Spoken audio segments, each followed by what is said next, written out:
শ্রীমতী রাধারানীকে কথা দিয়ে এসেছে, আর এদিকে কিছুতেই ছাড়ছে না চন্দ্রাবলী।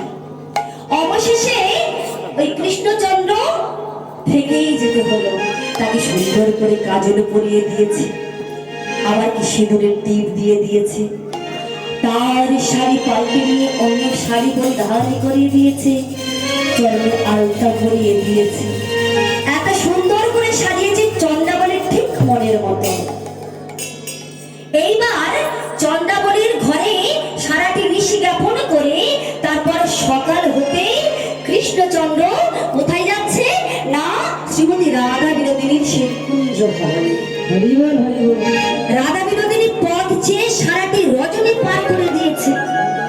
এইবার কৃষ্ণচন্দ্র যখনই দূর থেকে আসছে দেখতে পেয়েছে, এবার কৃষ্ণচন্দ্রের দিকে পিছন ফিরে শ্রীমতী রাধা বিনোদিনী বসে আছে।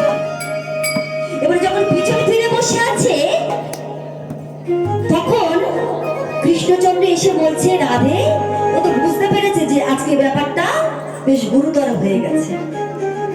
ঘুম পাচ্ছে, খুব জোরে ঘুম পেয়েছে, একটু জলের ছিটে দাও চোখে। কি করছে বলছে, ওই আমি জানি রাধারানী খুব আমার উপর রাগ করেছে, তবুও বলছে, রাধে তুমি আমার দিকে অমন করে পিছন ফিরে কেন বসে আছো, একবার কথা বলো। রাধে রাধে একবার কথা বলো,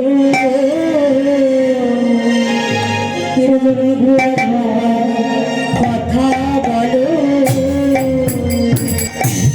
রাধে একবার কথা বলো